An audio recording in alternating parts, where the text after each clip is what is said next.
Hello everyone, welcome back to the channel once again. I am Anshika and आज के इस video के अंदर हम कंप्लीट करने वाले हैं बुक 1 को क्लास 12th पॉलिटिकल साइंस की।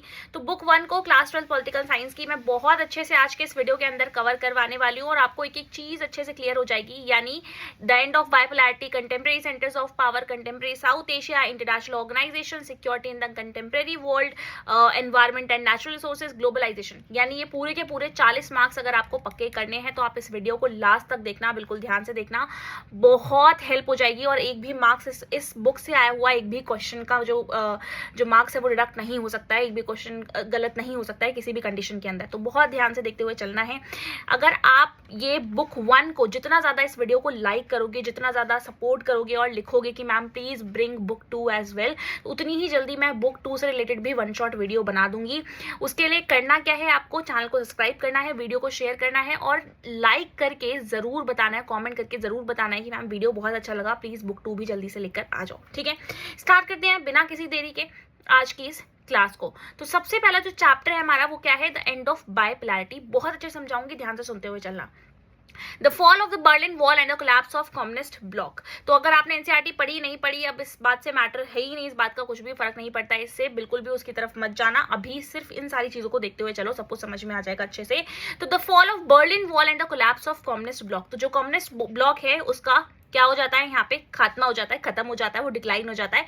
बर्लिन वॉल को बिल्ड किया गया था 1961 के अंदर और सेपरेट किया गया था इससे ईस्ट बर्लिन को from cap placed West Berlin. तो ईस्ट और वेस्ट बर्लिन को डिवाइड कर दिया गया था and became a symbol of cold war division. और ये कोल्ड वॉर डिवीजन का बहुत बड़ा सिंबल बन चुका था।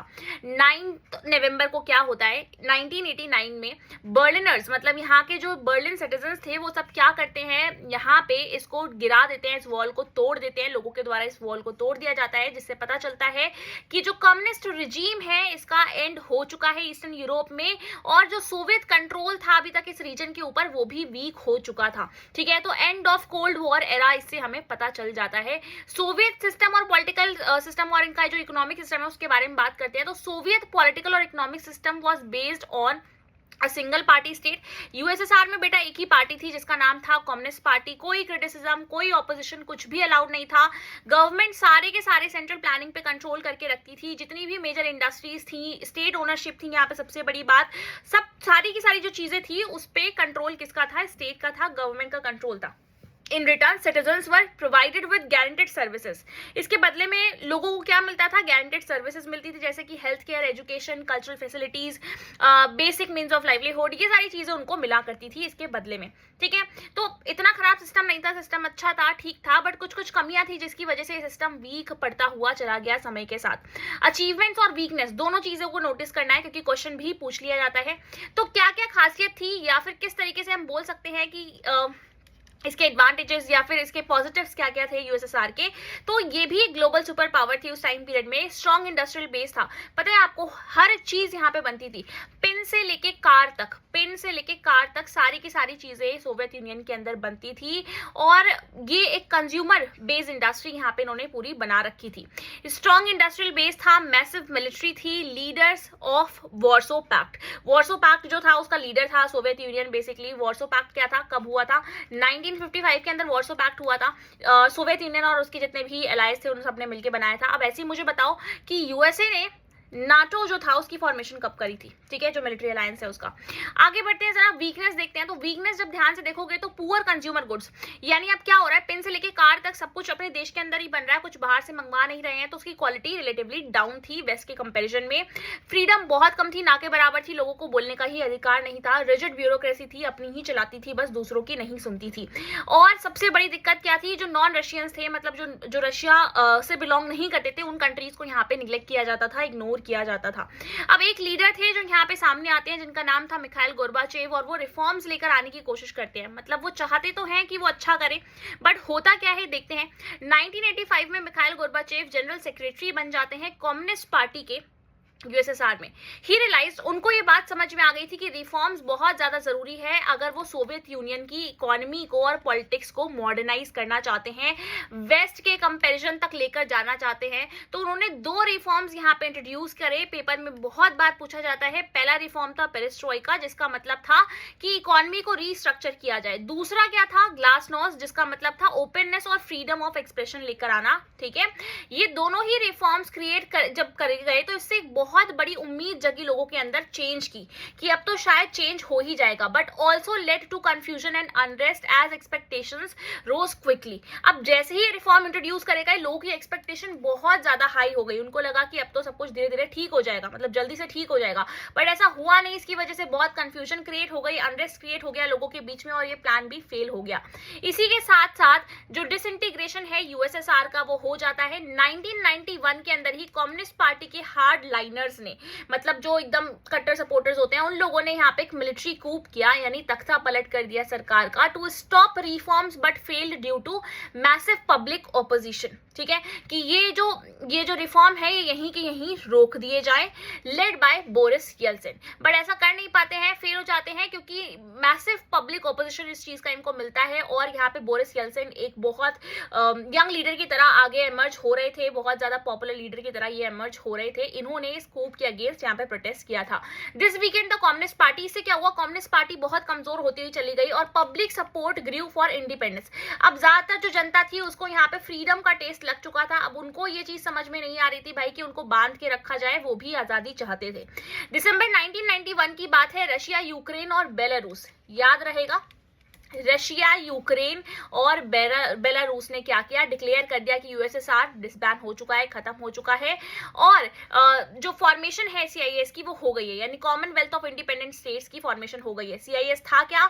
इसके अंदर जगह दी गई थी उन सारी कंट्रीज को जो अभी इस कोल्ड वॉर के एरा से बाहर निकली हैं या फिर अभी अभी आजाद हुई हैं, तो इसकी मेंबर बन सके, ताकि उनको फिर से कोई कंट्री कॉलोनी ना बना ले अपनी। इस तरीके से यूएसएसआर डिसइंटीग्रेट होता है इनटू 15 इंडिपेंडेंट कंट्रीज। 15 इसकी कंट्रीज पार्ट थी, तो 15 पार्ट में ये पूरा वापस से डिसइंटीग्रेट हो जाता है।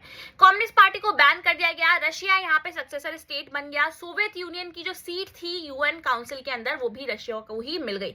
यूएन सिक्योरिटी काउंसिल के अंदर परमानेंट मेंबर कौन है अभी? रशिया। ठीक है, why did the Soviet union disintegrate? अब ये सोवियत यूनियन का डिसइंटीग्रेशन होता क्यों है, जब सब कुछ इतना अच्छा था, यहाँ पे सब कुछ बनाते थे, ये सारी चीजें प्रोवाइड करते थे अपनी जनता को, फिर प्रॉब्लम कहाँ थी? प्रॉब्लम यहाँ थी, देखो कि इकोनॉमिक स्टैग्नेशन हो चुकी थी, इंडस्ट्रियल ग्रोथ बहुत कम होती चली जा रही थी, और शॉर्टेज, मतलब खाने पीने से रिलेटेड शॉर्टेज भी होने लग गई थी, जिसकी वजह से लोग बहुत फ्रस्ट्रेटेड हो चुके थे, परेशान हो चुके थे। Heavy military spending strain the economy further. अब हुआ क्या? मिलिट्री बेहद से ज्यादा पैसे खर्च करने की वजह से इनकी इकोनॉमी की भी धज्जियां उड़ गई थी बुरी तरीके से। देखो अफगानिस्तान में ना वॉर चल रही थी, उसमें भी जाकर ये बीच में जबरदस्ती कूद गया था यूएसएसआर उस टाइम पीरियड में, और इसकी इकोनॉमी उसके बाद से और खराब होती हुई चली गई। लिविंग स्टैंडर्ड्स लोगों के गिरने लग गए, and comparison with the West weakened faith in the system. और अब लोग कंपेयर करने लग गए थे सोवियत यूनियन को वेस्ट से, तो इसकी वजह से और ज्यादा लोग अपने ही देश के सिस्टम में से भरोसा खो चुके थे। उनको अब भरोसा ही नहीं होता था अपने देश के लोगों पे। ठीक है, और क्या था भाई कि यूएसए में देखो सारी की सारी चीजें बहुत अच्छी चल रही थी, सब कुछ बढ़िया चल रहा था, वहीं पे यूएसएसआर बहुत ज्यादा पीछे चलता हुआ चला जा रहा था। गोरबाचेव की रिफॉर्म ने डिस्प्लीज किया बोथ कंजर्वेटिव्स को भी और रिफॉर्मिस्ट को भी, leading to a loss of support. तो अब क्या हुआ? जो कंजर्वेटिव्स थे, जो चाहते ही नहीं थे कि बदलाव आए, और जो रिफॉर्मिस्ट थे, जो चाहते थे कि फटाफट से बदलाव आ जाए, दोनों ही लोग गोरबाचेव के रिफॉर्म से डिसअपॉइंट हो गए, क्योंकि उनके रिफॉर्म्स थोड़ा सा ग्रेजुअल डेवलपमेंट के बारे में बात कर रहे थे, और ना तो ये कंजर्वेटिव्स को पसंद थे, ना ये रिफॉर्मिस्ट को पसंद थे। तो इसकी वजह से गोरबाचेव का जो सपोर्ट था वो भी धीरे धीरे खत्म होने लग गया। अब आपको एक बात और याद रखनी है कि जब भी हम यूएसएसआर की बात करते हैं, तो यहाँ पे जो प्रॉपर्टी हुआ करती थी वो प्राइवेट प्रॉपर्टी का सिस्टम था, या सॉरी, यहाँ पे जो प्रॉपर्टी थी उसका सिस्टम क्या था?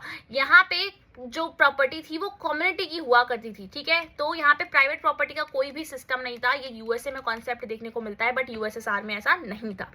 नेशनलिस्ट मूवमेंट्स इन रिपब्लिक्स, अब जो अलग अलग देश थे उनमें नेशनलिज्म की भावनाएं आगे बढ़ रही थी और नेशनलिस्ट मूवमेंट चलने लग गए थे, जैसे लिथुआनिया, एस्टोनिया, यूक्रेन, जॉर्जिया, इन सब जगहों पे क्या हो रहा था? नेशनलिस्ट मूवमेंट स्टार्ट हो चुके थे। Public trust in the Communist Party collapsed. जनता अब ट्रस्ट नहीं कर पा रही थी कम्युनिस्ट पार्टी पे, with no strong institution to manage the transition.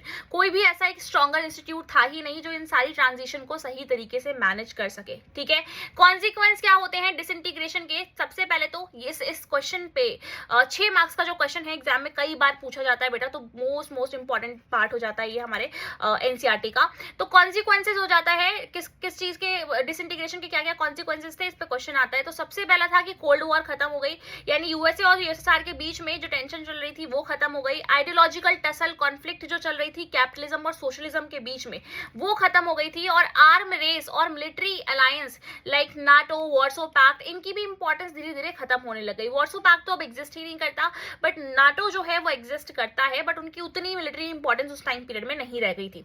Second बात करते हैं, जो वर्ल्ड था वो यूनिपोलर बन चुका था, क्योंकि यूएसएसआर की कहीं ना कहीं डिफीट हो चुकी थी और यूएसए ही एक सोल सुपर पावर बन के सामने आया। कैपिटलिज्म और लिबरल डेमोक्रेसी को ग्लोबली स्प्रेड किया गया और सब लोगों ने इसको ऐसे देखा कि भाई कैपिटलिज्म का आना बहुत जरूरी है अगर वो डेवलप होना चाहते हैं तो। राइज ऑफ न्यू नेशंस, अब नए नए जो देश थे वो सामने आ रहे थे। 15 नई नई कंट्रीज सामने आ गई, जिसमें रशिया भी था, यूक्रेन, बेलारूस, बाल्टिक स्टेट्स काफी सारे थे और साथ में सेंट्रल एशियन रिपब्लिक्स भी थी। Each face challenges of governance, सब में गवर्नेंस से रिलेटेड बहुत सारे चैलेंजेस आए कि कैसे इनका कॉन्स्टिट्यूशन बनाया जाए, कैसे सब कुछ एकदम डेमोक्रेटिक रखा जाए, इकोनॉमिक डेवलपमेंट कैसे होगा इनका और इनकी आइडेंटिटी कैसे बनेगी। तो इन सारी चीजों को ध्यान में रखते हुए, स्पेशली ये बीच वाली चीज जो देख रहे हो ना, इसका ध्यान थोड़ा ज्यादा ही यूएस ने और यूएन ने रखा, जिसकी वजह से इन्होंने डिसाइड किया कि हम शॉक थेरेपी लेकर आएंगे। जैसे इसका नाम है वैसे ही ये शॉक थेरेपी थी भी, पोस्ट सोवियत स्टेट्स के लिए लेकर आई गई थी ताकि यहाँ पर एक इकोनॉमिक ट्रांजिशन कराई जा सके। मतलब अभी तक सारे के सारे एसेट्स जितने भी थे वो किसके कंट्रोल में हुआ करते थे? स्टेट के कंट्रोल में थे। तो यहाँ पे प्राइवेट ओनरशिप का कॉन्सेप्ट लेकर आया जाए, इसीलिए यहाँ पे शॉक थेरेपी को लेकर आया गया। After the collapse countries like Russia, Ukraine, Kazakhstan, ये सब शिफ्ट होने लग गए सोशलिज्म से कैपिटलिज्म की तरफ और इसी शिफ्ट को, इसी ट्रांजिशन को हम शॉक थेरेपी के नाम से जानते हैं।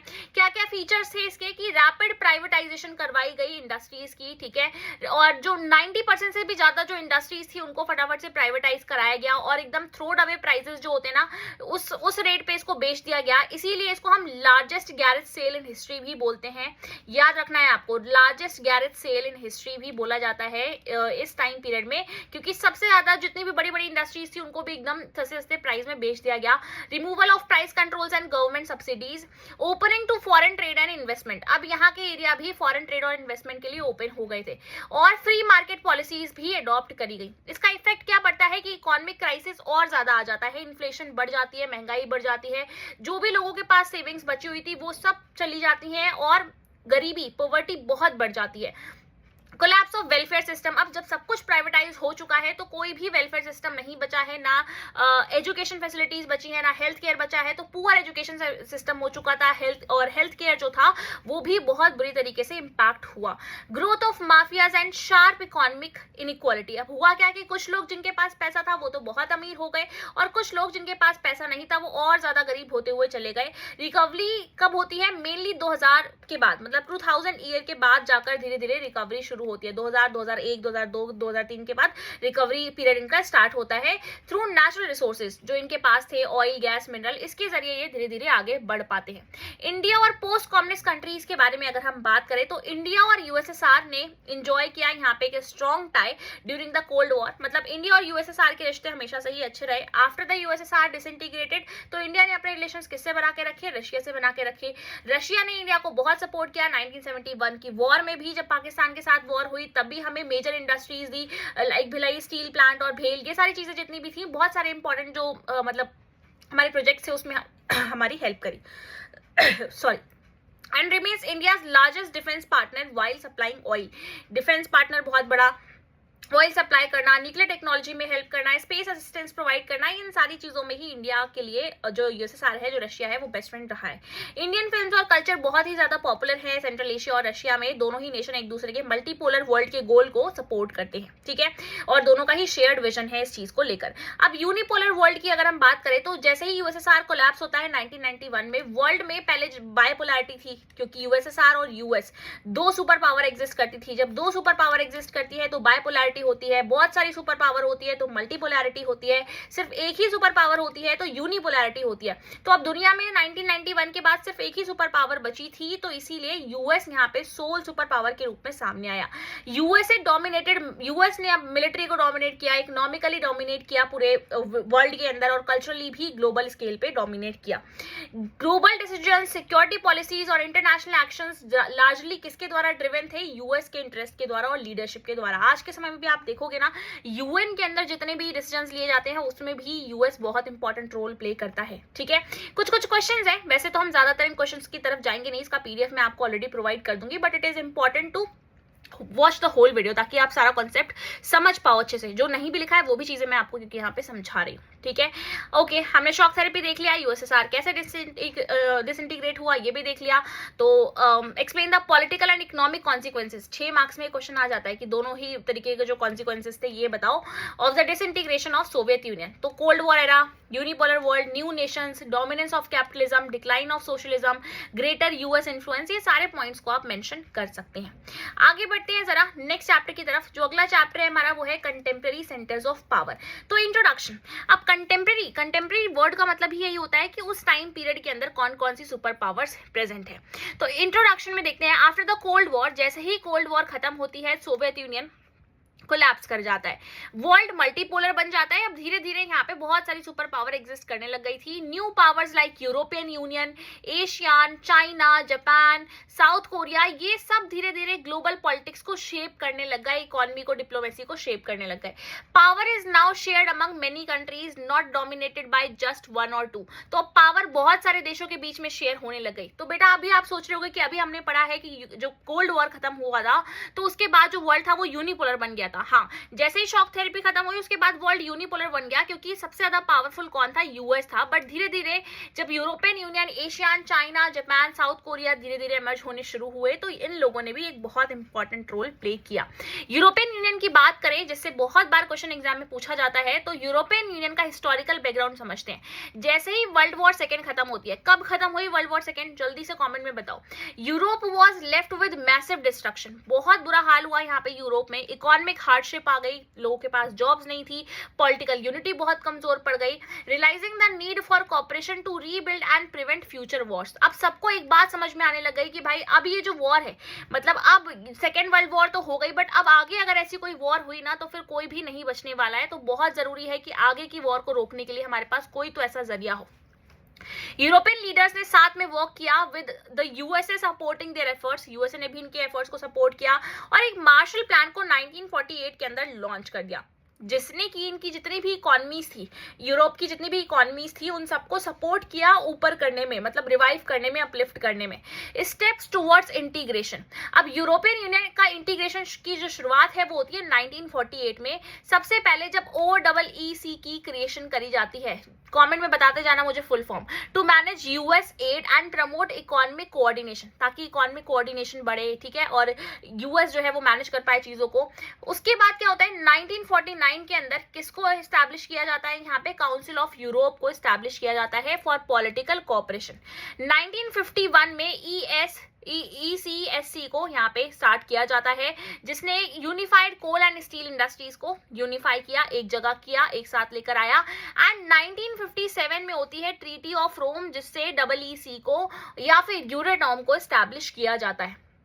ये जो प्रोसेस था ये कल्मिनेट करता है 1992 में। मतलब अब मेन फॉर्मेशन जो है वो एक पॉलिटिकल ऑर्गेनाइजेशन की तरह अब यूरोपियन यूनियन आगे बढ़ेगा जब मास्ट्रिक्ट ट्रीटी होगी 1992 के अंदर, विच फॉर्मली क्रिएटेड, जिसकी वजह से यूरोपियन यूनियन क्रिएट होता है with political, economic and military powers. तो जो रिसेंट पावर है जिसने ज्वाइन किया था यूरोपियन यूनियन को, वो है क्रोएशिया, और आपको मुझे बताना है ब्रिटेन ने एग्जिट ले लिया था, उसके बाद अभी प्रेजेंटली कितने स्टेट्स जो है वो इसके मेंबर है यूरोपियन यूनियन के। यूरोपियन यूनियन के स्ट्रक्चर और फीचर्स की बात करें तो यूरोपियन यूनियन एक सुप्रा नेशनल ऑर्गेनाइजेशन की तरह वर्क करता है विद इट्स ओन सिंबल, इसका खुद का सिंबल है, खुद की करेंसी है यूरो, खुद के इंस्टीट्यूशंस है जैसे कि यूरोपियन पार्लियामेंट है, कमीशन है एंड कोर्ट ऑफ जस्टिस भी है।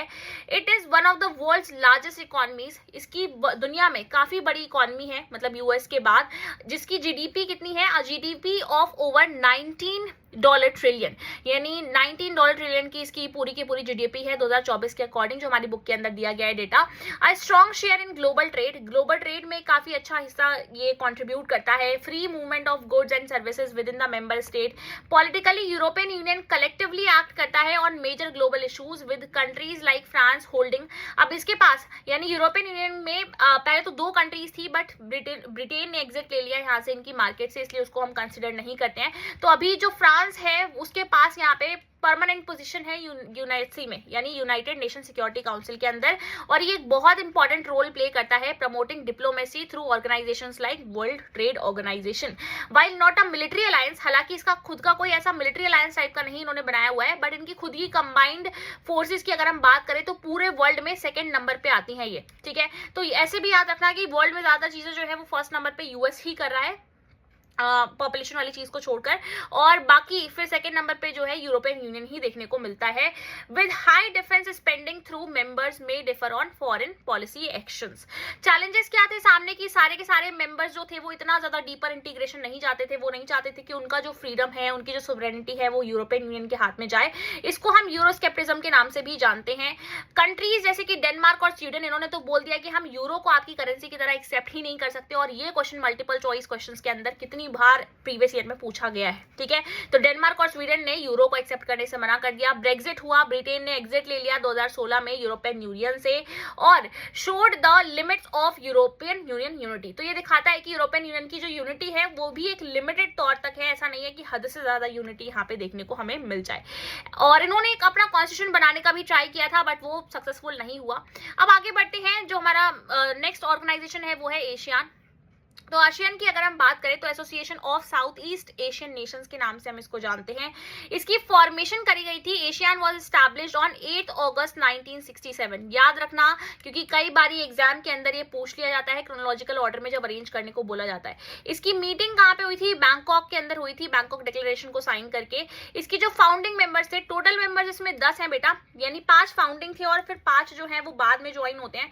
तो 5 फाउंडिंग कौन से थे? Indonesia, Malaysia, Philippines, Singapore, Thailand, ठीक है। Indonesia, Malaysia, Philippines, Singapore, Thailand इसके इनिशियल मेंबर्स थे, फाउंडिंग मेंबर्स थे। बाद में इन्होंने Brunei, Vietnam, Laos, Myanmar, Cambodia, इन सब ने भी ज्वाइन कर लिया। तो टोटल नंबर ऑफ मेंबर्स अभी 10 हैं।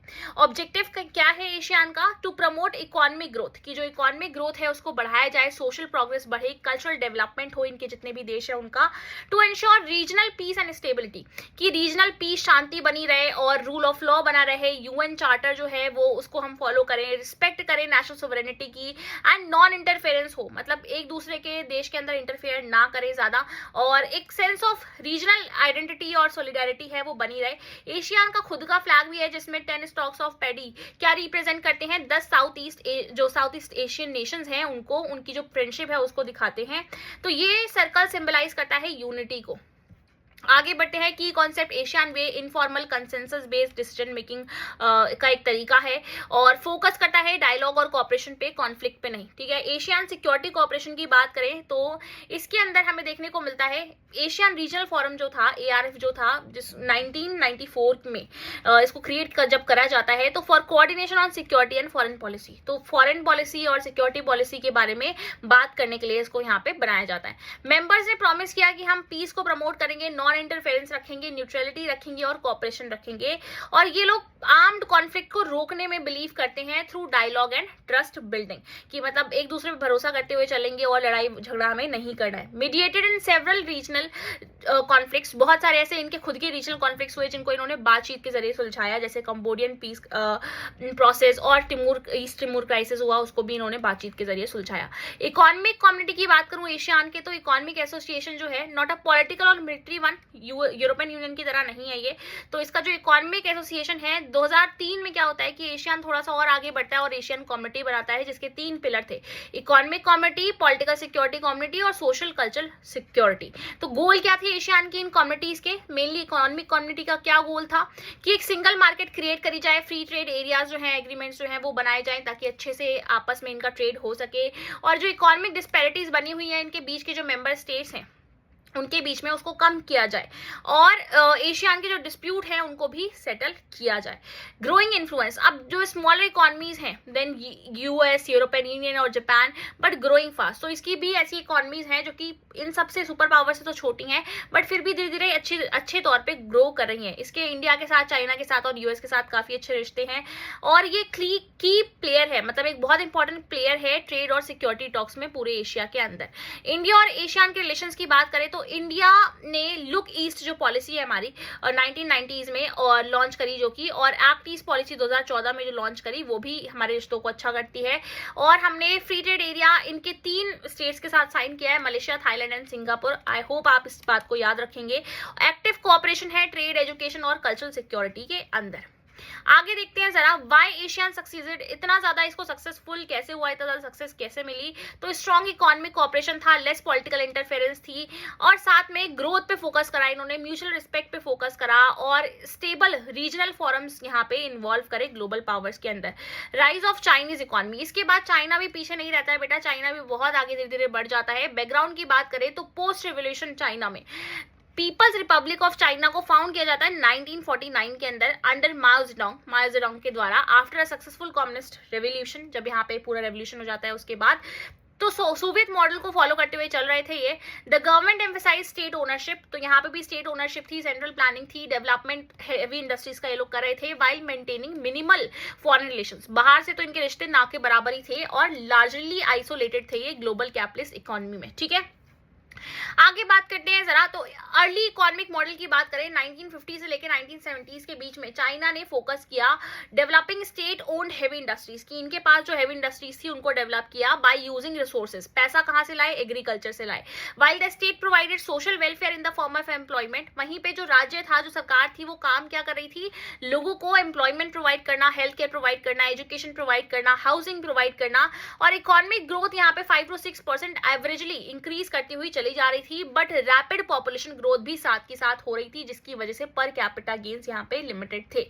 आगे अगर हम देखें जरा, तो कंट्री स्ट्रगल करती है लो एग्रीकल्चर आउटपुट की वजह से और लिमिटेड फॉरेन ट्रेड की वजह से, क्योंकि फॉरेन एक्सचेंज थे ही नहीं, बाहर से रिश्ते इनके बिल्कुल बंद थे और इकोनॉमिक स्टैग्नेशन भी आ जाती है, एक टाइम पीरियड में बिल्कुल ग्रोथ नहीं हो रही होती है। अब शिफ्ट शुरू होता है, मॉडर्नाइजेशन के लिए रिफॉर्म्स लाना शुरू करते हैं। 1972 वाज द, आप ऐसा बोल सकते हो कि इनके लिए एक चेंजिंग ईयर था। चाइना ने अपने डिकेड्स का आइसोलेशन, जो सालों से चलता हुआ बिल्कुल ही अलग थलग थे पूरे देश से, इन्होंने अलग किया, इस चीज को हटाया और यूएस के साथ पहली बार अपने डिप्लोमेटिक टाइज को एस्टैब्लिश किया।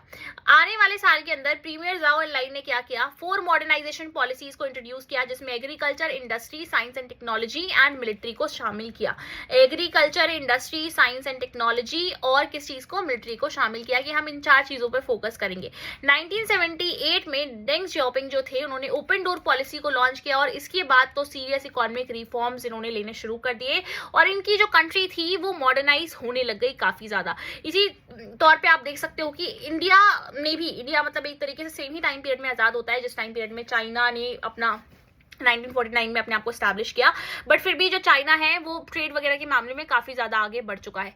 रिफॉर्म्स अंडर डेंग जियाओपिंग, अब क्या रिफॉर्म्स लेकर आए जाते हैं? चाइना में रिफॉर्म लेकर आए जाते हैं। 1982 में प्राइवेटाइजेशन कर दिया जाता है एग्रीकल्चर का, एग्जाम में पूछा जाता है, याद रखना। और उसके बाद फिर क्या किया इन्होंने? जो इंडस्ट्रीज वगैरह थी उनको 1998 के अंदर प्राइवेटाइज कर दिया और स्पेशल इकोनॉमिक जोन्स भी क्रिएट कर दिए ताकि वहां पे आराम से इन्वेस्टमेंट वगैरह हो और help avoid the disruption seen in Russia shock therapy. तो इन्होंने धीरे धीरे ग्रेजुअल तरीके से अपनी जो इकोनॉमी थी उसको ओपन किया, जिसकी वजह से शॉक थेरेपी से इनको नहीं गुजरना पड़ा जैसे कि रशिया को गुजरना पड़ा था। अचीवमेंट ऑफ इकोनॉमिक रिफॉर्म, तो अब इनके जो इकोनॉमिक रिफॉर्म थे इसका बहुत इनको फायदा हुआ, रूरल इनकम्स भी इनकी बढ़ी, प्रोडक्टिविटी भी बढ़ी, स्पेशल इकोनॉमिक जोन्स अब इन्होंने क्रिएट करे तो फॉरेन इन्वेस्टमेंट बहुत सारी आई। इन्होंने वर्ल्ड ट्रेड ऑर्गेनाइजेशन को कब ज्वाइन किया बेटा? 2001 में WTO को भी ज्वाइन कर लिया, इससे इनको और ज्यादा हेल्प होती है। चैलेंजेस क्या क्या फेस करता है चाइना? अनएम्प्लॉयमेंट, इनइक्वालिटी और एनवायरमेंटल प्रॉब्लम्स। देखो अब पॉपुलेशन भी बढ़ रही थी तो अनएम्प्लॉयमेंट बहुत ज्यादा बढ़ चुका था, इनइक्वालिटी बहुत बढ़ चुकी थी, जो अर्बन एरियाज के लोग थे और जो रूरल एरियाज के लोग थे और जो कोस्टल रीजन के लोग थे और जो इनलैंड रीजन के लोग थे, उनके बीच में इनकम का जो डिफरेंस था वो बहुत ज्यादा बढ़ चुका था। यानी जिसको एग्रीकल्चर से, जिसको इंडस्ट्रीज से फायदा हो रहा था उसको हो रहा था, बाकी सारे जो ऐसे लोग थे जो आइसोलेटेड प्लेसेस पे रह रहे थे उनको कुछ भी फायदा नहीं हो रहा था इससे। एनवायरमेंटल प्रॉब्लम बहुत बड़ी, जब रैपिड तरीके से इंडस्ट्रियलाइजेशन किया गया तो पॉल्यूशन बहुत बड़ा, डिफॉरेस्टेशन हुई, वाटर की कमी भी होने लग गई, स्कार्सिटी होने लग गई, करप्शन और लेबर एक्सप्लॉयटेशन भी बहुत ज्यादा होने लग गया। चाइना की रीजनल और ग्लोबल इन्फ्लुएंस की बात करें तो चाइना आज बहुत ज्यादा आगे बढ़ चुका है और ऐसा बोला जा रहा है कि 2040 तक आते आते यूएस की इकोनॉमी को भी सरपास कर जाएगा। मेजर फोर्स है ईस्ट एशिया की इकोनॉमिक ग्रोथ में और ये इन्फ्लुएंस करता है एशियान को, जापान को, साउथ कोरिया को और इंडिया को। Increasing presence in Africa and Latin America में भी अपनी अपनी इन्वेस्टमेंट बढ़ाते हुए चला जा रहा है और ये एक स्टेबलाइजिंग रोल प्ले कर रहा है एशिया के फाइनेंशियल क्राइसिस में 1997 में। की प्लेयर बन चुका है और पूरे वर्ल्ड को रीशेप करने की कोशिश कर रहा है। इंडिया और चाइना के रिलेशंस की बात करें तो भाई एक समय ऐसा था 1940s के समय में हिंदी चीनी भाई भाई का जो नारा था वो बड़ा फेमस था। और फिर क्या होता है, फिर चाइना अनेक्स कर लेता है तिब्बत को 1950s में, फिर हमारे बॉर्डर डिस्प्यूट शुरू होते हैं, 1962 में हो जाती है इंडिया चाइना वॉर और धीरे धीरे हमारे जो रिलेशंस है वो खराब होने लग जाते हैं, leading two year of strain ties. काफी सालों तक तो रिश्ते बिल्कुल खराब रहते हैं। डिप्लोमेटिक जो रिलेशंस थे वो 1976 में जाके धीरे धीरे रिज्यूम होना शुरू होते हैं और पहली बार यहाँ पे उसके बाद 1988 के अंदर prime minister Rajiv Gandhi visit करते हैं, जिससे एक टर्निंग पॉइंट शुरू होता है। फिर बहुत सारे एग्रीमेंट्स होते हैं ट्रेड पे रिलेटेड, साइंस से और बॉर्डर पीस से रिलेटेड। इकोनॉमिक टाइज जो धीरे धीरे हुए हम लोगों के बीच में, इससे रैपिडली बहुत सारे चेंजेस आने शुरू होते हैं in global forums like BRICS और एससीओ। तो ये जो दो चीजें हैं, मतलब क्या कहते हैं, ब्रिक्स की बात करें तो इसके अंदर कौन कौन सी कंट्रीज हो गई, ब्रिटेन हो गया, रशिया हो गया, इंडिया हो गया, चाइना हो गया, ठीक है, साउथ अफ्रीका हो गया। तो ये सारी कंट्रीज के लिए भी अच्छा हुआ। However tension persist over border issues, border disputes जो है उससे रिलेटेड अभी भी हमारे दिमाग में या फिर हमारे बीच में ऐसी ऐसी जो प्रॉब्लम्स है, कॉन्फ्लिक्ट्स है, वो चलते रहते हैं। चाइना के जो टाइज है पाकिस्तान के साथ वो इंडिया को पसंद नहीं है बिल्कुल भी, और जो इसके ये जो हिडन प्रोजेक्ट्स हैं उनको हेल्प करता है, तो ये भी चीज बहुत गलत है।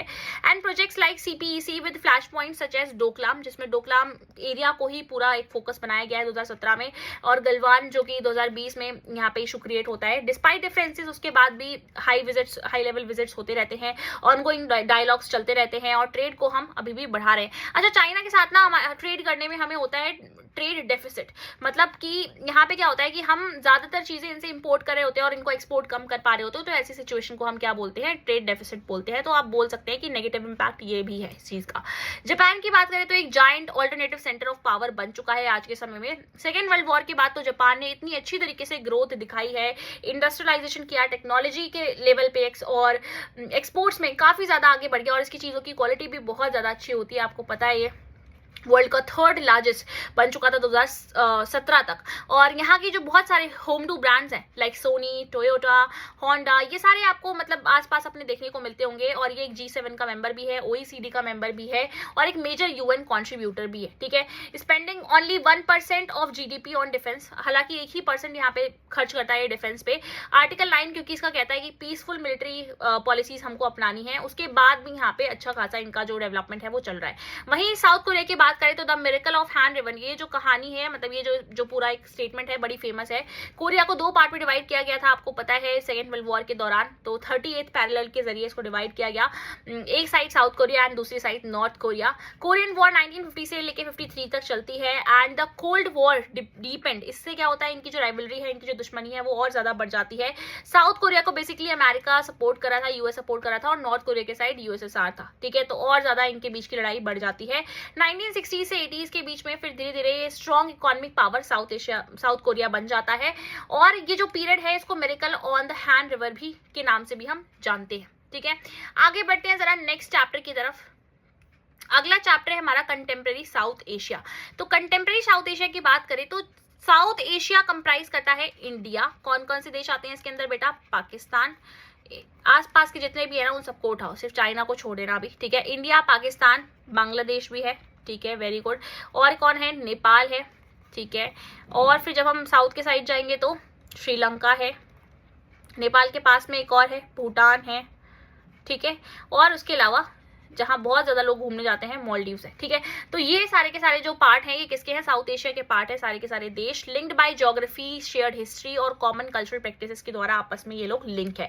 दीज जो कनेक्शन है इनके बीच में, ये जो रीजन है इसके अंदर पॉलिटिकल डाइवर्सिटी बहुत ज्यादा है, with some countries functioning as democracy, मतलब कुछ देश के अंदर तो बहुत अच्छी तरीके से डेमोक्रेसी चल रही है, वहीं कुछ देशों के अंदर हमको मिलिट्री रूल भी देखने को मिलता है, कुछ देशों के अंदर मोनार्की भी देखने को मिलती है। Known for both rivalry and cooperation और राइवलरी दोनों के लिए ही जाने जाते हैं।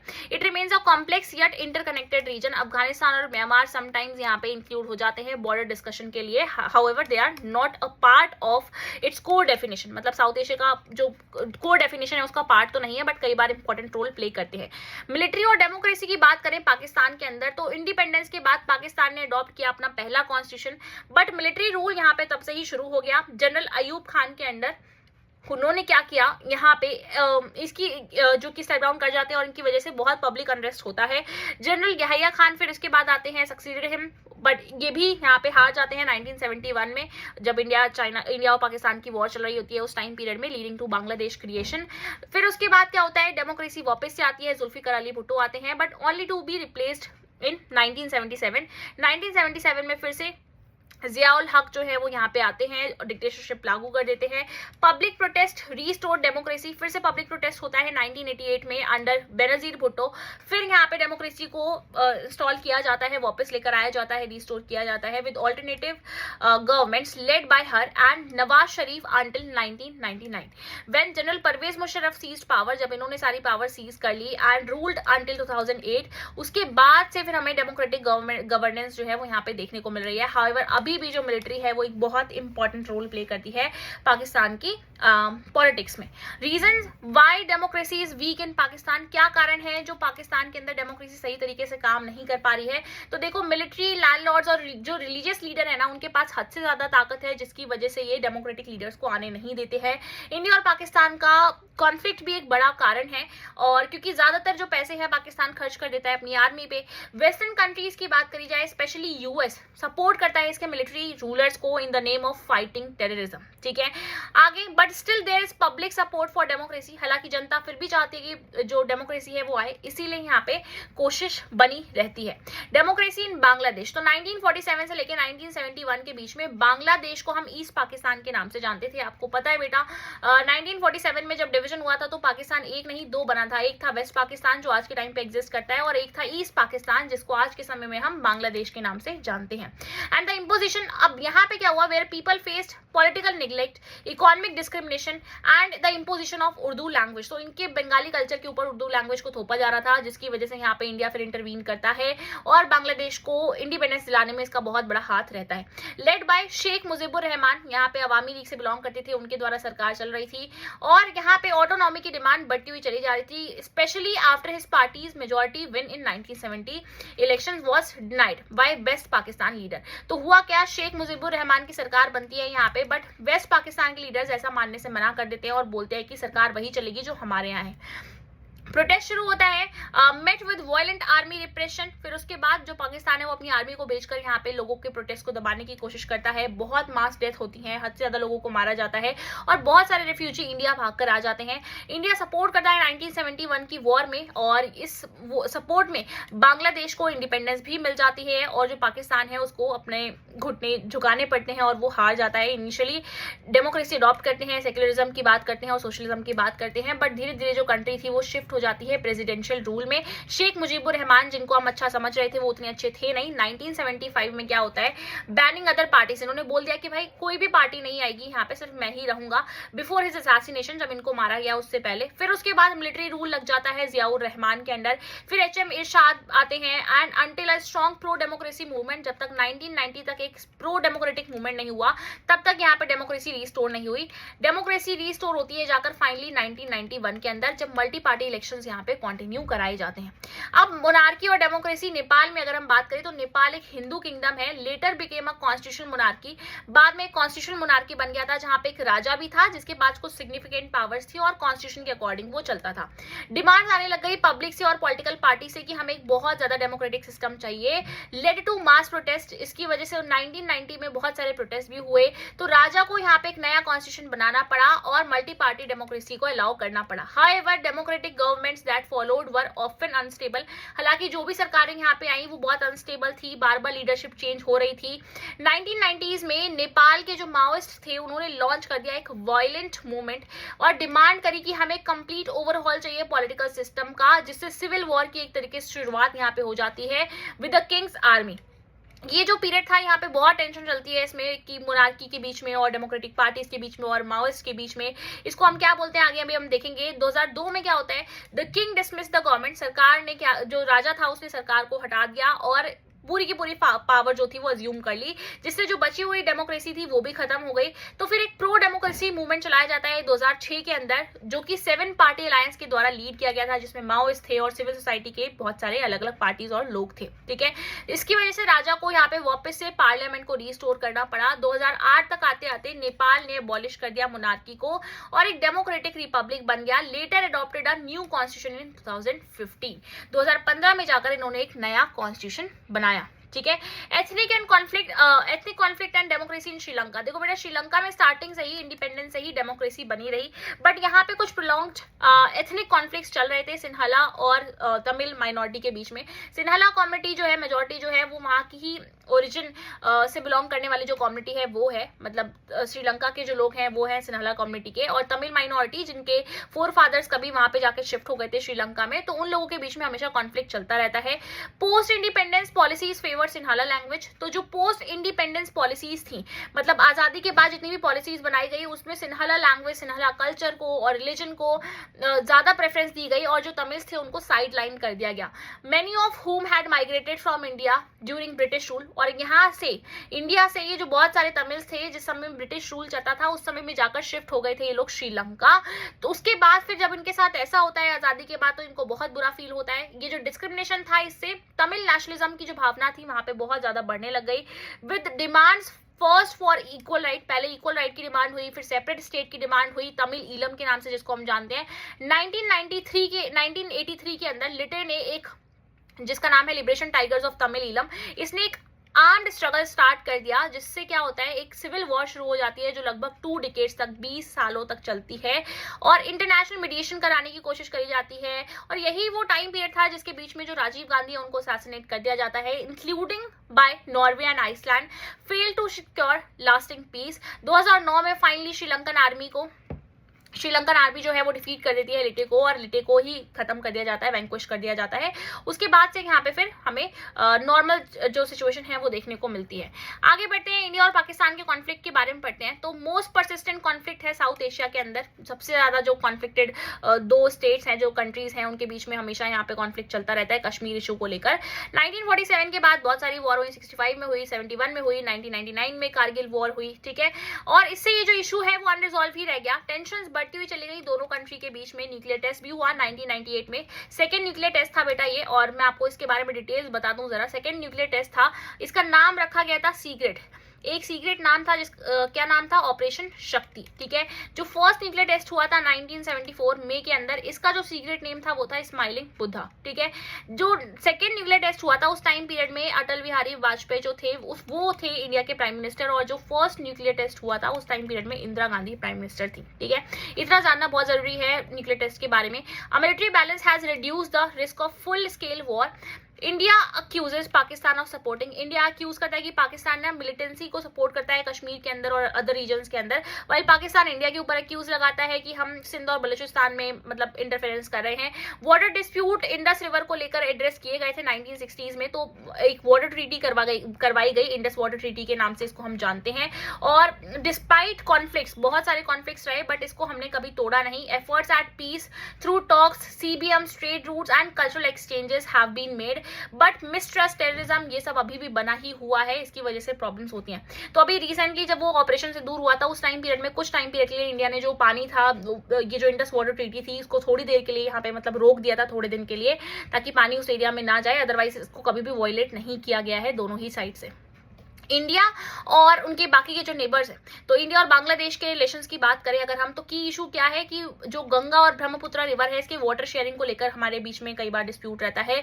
इलीगल इमिग्रेशन बहुत ज्यादा होता है इंडिया में, बांग्लादेशी बहुत सारे इंडिया के अंदर आ जाते हैं। बांग्लादेश जो है वो रिफ्यूज करता है, मतलब क्या करता है Bangladesh, refusal to allow Indian military और ट्रेड ट्रांजिट। बांग्लादेश बिल्कुल मना कर देता है कि हम इंडियन आर्मी को, इंडियन मिलिट्री को हमारे एरिया में से गुजरने नहीं देंगे, तो इससे और बॉर्डर डिस्प्यूट्स और कंसर्न जो है वो बन जाते हैं। At the same time the two nations, उसके अलावा भी हमारे बीच में काफी सारे मतलब मल्टीपल हमने ट्रेड एग्रीमेंट्स कर रखे हैं। पीसफुल एक्सचेंज लैंड एनक्लेव्स 2015 में, एंड कोलैबोरेट करा है हमने इन्वायरमेंटल प्रोटेक्शन पे, साथ में डिजास्टर मैनेजमेंट पे। बांग्लादेश एक बहुत इंपॉर्टेंट रोल प्ले करता है इंडिया की एक्ट ईस्ट पॉलिसी में, तभी तो हम ईस्ट तक पहुंच पाते हैं, तभी तो हम कनेक्ट हो पाते हैं साउथ ईस्ट एशिया तक। जब हम आगे सेकंड बुक पढ़ रहे होंगे ना, तो मैं आपको बताऊंगी कि नॉर्थ ईस्ट से कनेक्ट होना हमारे लिए कितना ज्यादा डिफिकल्ट है। जरा सा एक छोटा सा कॉरिडोर है, उससे ही हम नॉर्थ ईस्ट तक कनेक्ट हो पाते हैं। तो बांग्लादेश के साथ रिलेशन अच्छे होना हमारे लिए थोड़ा जरूरी हो जाता है।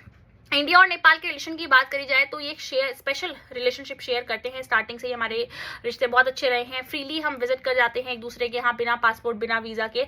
हाउएवर कंसर्न्स अभी भी हैं। India is worry of Nepals growing ties with China, कि नेपाल के रिश्ते थोड़े ज्यादा अच्छे हो रहे हैं चाइना के साथ। ये इंडिया के लिए टेंशन वाली बात है। और नेपाल फियर करता है कि इंडिया जो है वो उसके इंटरनल अफेयर्स में कहीं इंटरफेयर ना करना शुरू कर दे। तो वाटर शेयरिंग को लेकर, ट्रेड रूट्स को लेकर भी थोड़े बहुत डिस्प्यूट्स हैं। डिस्पाइट दीज इश्यूज दोनों ही कंट्री के बीच में जो स्ट्रॉन्ग ट्रेड और कल्चरल लिंक्स हैं वो बहुत ज्यादा अच्छे बने हुए हैं। इंडिया और श्रीलंका के रिलेशंस के बारे में बात करी जाए तो इंडिया का मेन कंसर्न क्या है in relationship with Sri Lanka is the issue of Tamil rights, कि तमिल राइट्स को लेकर अगर हम बात करेंगे तो फिर प्रॉब्लम है, नहीं करेंगे तो प्रॉब्लम है। Indian peace keeping force even 1987 के अंदर यहाँ पे गई भी थी शांति स्टैब्लिश कराने के लिए, बट वो मिशन फेल हो जाता है। करेंटली एक फ्री ट्रेड एग्रीमेंट है जो कि चल रहा है। इकोनॉमिक टाइज हमारे श्रीलंका के साथ अच्छे हैं। इसकी वजह से 2004 के बाद जब सुनामी आई थी उसके बाद भी इंडिया ने काफी हेल्प करी श्रीलंका की। डिस्पाइट पास्ट टेंशंस, पहले जो भी हुआ उस टेंशंस के अलावा भी हमारे बीच में एक अच्छे स्टेबल रिलेशंस हैं। और इंडिया और भूटान के रिलेशंस की बात करें तो इंडिया और भूटान के रिलेशंस बहुत वार्म, बहुत फ्रेंडली है। इंडिया सपोर्ट करता है भूटान को डेवलपमेंटल, इंडिया जो है भूटान को अच्छे तरीके से डेवलपमेंट एड और हाइड्रो इलेक्ट्रिक प्रोजेक्ट्स में बहुत अच्छे सपोर्ट करता है। भूटान हेल्प करता है इंडिया को मिलिटेंट ग्रुप्स जितने भी उसके यहाँ ऑपरेट हो रहे हैं उन सबको हटाकर। तो दोनों के बीच में काफी अच्छे रिश्ते हैं। इंडिया और मालदीव्स की बात करें तो रिलेशंस कॉर्डियल और कोऑपरेटिव हैं। 1988 में इंडिया ने हेल्प किया था मालदीव्स को टू स्टॉप कूप अटेम्प्ट, की कूप ना हो वहां पे। और इंडिया कंटिन्यू करता है इसको असिस्ट करने में, इकोनॉमिक डेवलपमेंट में, टूरिज्म में, सिक्योरिटी में। Peace and cooperation in South Asia, तो सार्क के जरिए यहाँ पे जो कॉपरेशन है वो बनाया गया है साउथ एशिया के अंदर।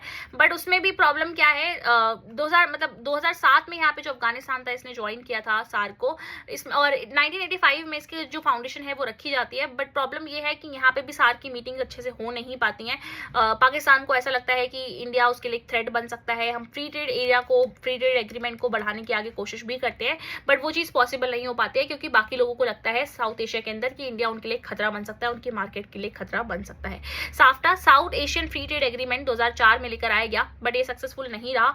SAARC countries sign the SAFTA agreement, जो सार्क कंट्रीज थी इन्होंने साफ्टा एग्रीमेंट को साइन किया एंड ये इफेक्टिव बन गया 2006 से। ठीक है, तो गोल है इसका कि ट्रेड बैरियर्स को रिड्यूस किया जाए और फ्री ट्रेड जोन जो है वो साउथ एशिया के अंदर क्रिएट किया जाए। आगे देखते हैं चैलेंजेस फेस्ड बाय सार्क, क्या क्या चैलेंजेस है जो सार्क को फेस करने पड़ते हैं। पॉलिटिकल टेंशन बहुत ज्यादा है इंडिया और पाकिस्तान के बीच में, तो सार्क की जो सक्सेस है वो थोड़ी स्लो डाउन रहती है। स्मॉलर कंट्रीज को डर लगता है कि इंडिया उनकी मार्केट में डोमिनेट कर सकता है और इंडिया को फील होता है ऐसा कि रीजनल ट्रेड और पीस जो है ये सबको ही बेनिफिट करेगी और ये प्रोग्रेस जो है वो इसकी वजह से क्या हो गया है, स्लो हो गया है। आगे बढ़ते हैं अगले चैप्टर की तरफ हमारे।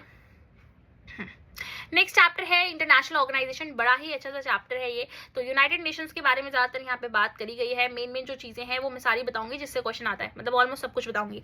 After the cold war international organisations became even more important. इसके बाद क्या होता है, कोल्ड वॉर के बाद इंटरनेशनल ऑर्गेनाइजेशन बड़ा ही इंपॉर्टेंट रोल प्ले करने लग जाते हैं। ये चैप्टर इसी के बारे में बात करता है कि यूनाइटेड नेशंस और जितनी भी ग्लोबल बॉडीज है वो कैसे यहाँ पे इंपॉर्टेंट रोल प्ले करती हैं और यूएस पावर की तरह कैसे राइज हुआ। तो इंटरनेशनल ऑर्गेनाइजेशन की इंपॉर्टेंस क्या है। इंटरनेशनल ऑर्गेनाइजेशन जैसे कि यूनाइटेड नेशन ये हेल्प करती हैं पीस को, शांति को स्टैब्लिश करने में, कॉन्फ्लिक्ट को डायलॉग के जरिए सुलझाने में। हाउएवर ये बातें कितनी सच हैं ये तो हम ग्राउंड लेवल पे देखते ही आए दिन। And address global issues such as health, environment, development, human rights, climate change and terrorism by providing a platform for international cooperation. तो यूएन जो है इन सारी चीजों में हमें एक प्लेटफॉर्म प्रोवाइड करता है कि जहां पे सारे देश अपनी अपनी बातों को आकर रख सकते हैं। यूनाइटेड नेशन का जो इवोल्यूशन है वो कैसे हुआ, देखो 1945 में 1914 से लेके 18 के बीच में चलती है first world war.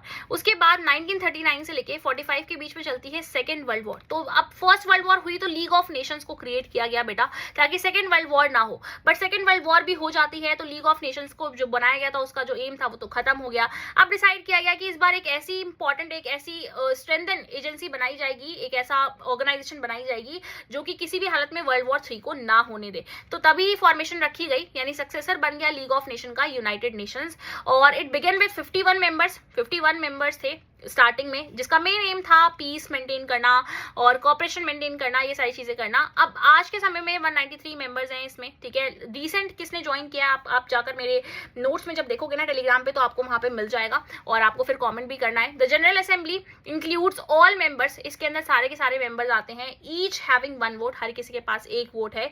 Security council consist करती है 5 permanent member, US, UK, Russia, France और चाइना, और सबके पास क्या है, ईच विद वीटो पावर, हर किसी के पास यहाँ पे मतलब ये 5 के पास वीटो पावर है। और 10 नॉन परमानेंट मेंबर हैं जो 2-2 साल के टर्म के बाद बदलते रहते हैं। स्ट्रक्चर और एजेंसीज की बात करें यूनाइटेड नेशन की, तो देखो जरा ये जो एजेंसीज हैं उनको समझो, WHO, UNESCO, UNICEF, UNDP, UNHCR, ये सब एजेंसीज हैं यूनाइटेड नेशंस की, ये ग्लोबली वर्क करती हैं। वहीं पे बात करें रिफॉर्म्स और चैलेंजेस की आफ्टर द कोल्ड वॉर, तो after the cold war the world change, दुनिया बदलती है, and so did global changes like terrorism, climate change, civil war, ये सारे जो मुद्दे हैं ज्यादा सामने आने लग गए। मतलब मेन कंसर्न ये हो गया कि भाई इन सब चीजों से कैसे लड़ा जाए। Many countries feel that UN का जो स्ट्रक्चर है, स्पेशली सिक्योरिटी काउंसिल का जो स्ट्रक्चर है, वो आउटडेटेड हो चुका है, पुराना हो चुका है, तो हमें इसमें चेंजेस लाने की जरूरत है, ज्यादातर लोगों को ऐसा लगता है। तो यूएन को और डेमोक्रेटिक, इंक्लूसिव और इफेक्टिव बनाने की जरूरत है, इसीलिए की रिफॉर्म्स की डिमांड करी जाती है। मोर परमानेंट और नॉन परमानेंट मेंबर्स को इंक्लूड करने की जरूरत है।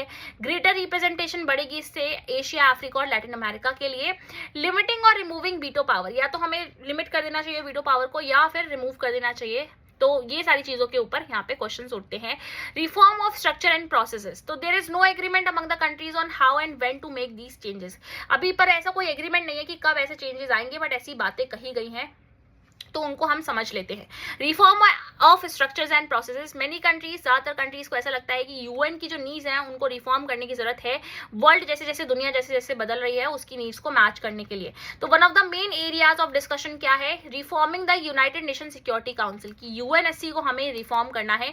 1992 में यूनाइटेड नेशंस जनरल असेंबली ने एक रेजोल्यूशन पास किया जो कि हाईलाइट करता है 3 मेन प्रॉब्लम को, कि सिक्योरिटी काउंसिल आज के टाइम पीरियड की करंट ग्लोबल सिचुएशंस को नहीं प्रेजेंट करती है, और इसके जो डिसीजंस है वो वेस्टर्न पावर के फेवर में ज्यादातर रहते हैं, और यहाँ पे लैक ऑफ फेयर रिप्रेजेंटेशन है। इन 3 बातों को यहाँ पे एक्सेप्ट किया गया।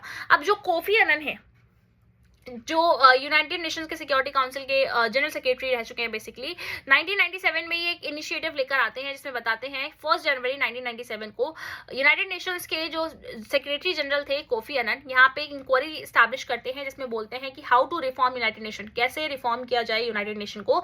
तो बहुत सारा यहाँ पे एक क्राइटेरिया एक बताया गया है कि नए परमानेंट या नॉन परमानेंट मेंबर को सिलेक्ट करने के लिए ये क्राइटेरिया होना चाहिए कि वो उस कंट्री को परमानेंट मेंबर बनाया जाए जो एक मेजर इकोनॉमिक और मिलिट्री पावर है, nations that contribute significantly to UN budget, UN budget के अंदर वो अच्छा खासा कंट्रीब्यूशन दे, जिसकी पॉपुलेशन लार्ज हो, और वो कंट्री जो कि डेमोक्रेसी और ह्यूमन राइट्स को रिस्पेक्ट करती हो, और वो कंट्री जो कि रिप्रेजेंट कर सके बाकी सारे रीजन्स को, कल्चर्स को और सिस्टम को। तो ये सारी चीजों को देखकर आपको एक देश की याद आ रही होगी, यानी अपने देश की याद आ रही होगी, इंडिया की याद आ रही होगी, क्योंकि हम एक मेजर इकोनॉमिक और मिलिट्री पावर भी हैं, हम यूएन के बजट में भी कंट्रीब्यूट करते हैं, साथ में पॉपुलेशन हमारी लार्जेस्ट बन चुकी है, and countries that respect democracy, और एक कंट्री ऐसी सबसे बड़ी कंट्री है वर्ल्ड की लार्जेस्ट डेमोक्रेसी में हम इंडिया को काउंट करते हैं, एंड जो कॉन्स्टिट्यूशन है इंडिया का वो बहुत डेमोक्रेटिक है। कंट्रीज जो कि डिफरेंट रीजन्स को रिप्रेजेंट करे, तो इंडिया के अंदर तो बहुत ज्यादा डाइवर्सिटी है और उसके बाद भी यूनिटी है, तो इस चीज के लिए इंडिया परफेक्ट हो सकता है। कई बार क्वेश्चन ऐसे भी आ जाता है कि वाई इंडिया को क्यों परमानेंट मेंबर बनाना चाहिए, ये बताओ, तब आप यही सारे पॉइंट्स को वहां पे लिखकर आ सकते हैं इंडिया के पर्सपेक्टिव में चेंज करके, जैसे मैंने भी आपको बताया। चैलेंजेस इन रिफॉर्म, पर बहुत सारी प्रॉब्लम्स है जो इन रिफॉर्म को आने में आएगी, कि while these criteria are valid, उसके बाद भी हमारे पास कुछ क्वेश्चन है कि how powerful must a country to be qualified, कितनी पावरफुल होनी चाहिए वो country. Should population size be a strength और वीकनेस, क्या जो पॉपुलेशन साइज है वो एक कमजोरी है या फिर एक ताकत है। Can human rights record decide eligibility, जो ह्यूमन राइट्स रिकॉर्ड है क्या वो इस बात का पता लगा सकते हैं, सही से बता सकते हैं कि क्या एलिजिबिलिटी है क्या नहीं है। How do we define regional और कल्चरल बैलेंस, तो रीजनल और कल्चरल बैलेंस क्या है, इसको हम कैसे डिफाइन करेंगे।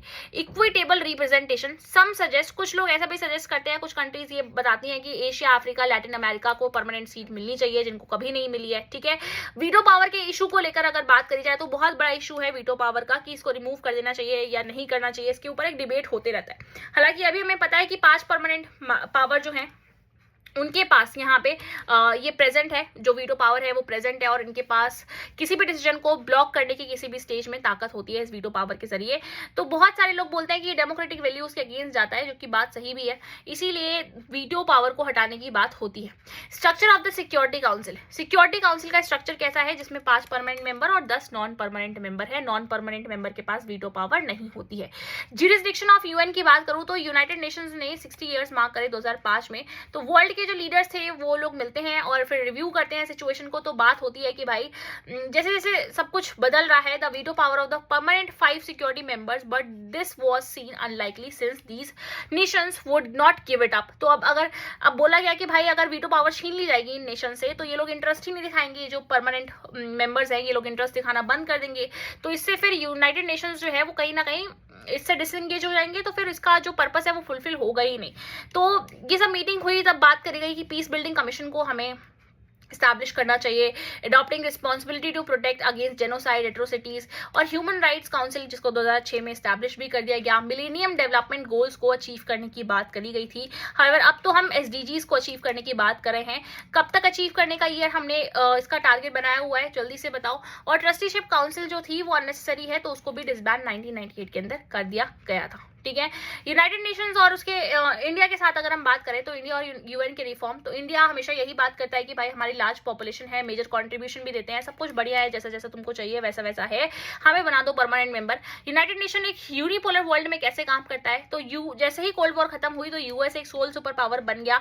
इसकी वजह से कई बार हमें इसका जो इम्पैक्ट देखने को मिलता है, या फिर ज्यादातर जो इंटरेस्ट देखने को मिलते हैं इसमें, इसके डिसीजंस में, वो यूएस के भी देखने को मिलते हैं। आगे बढ़ते हैं अगले चैप्टर की तरफ। तो जो नेक्स्ट चैप्टर है वो है security in the contemporary world.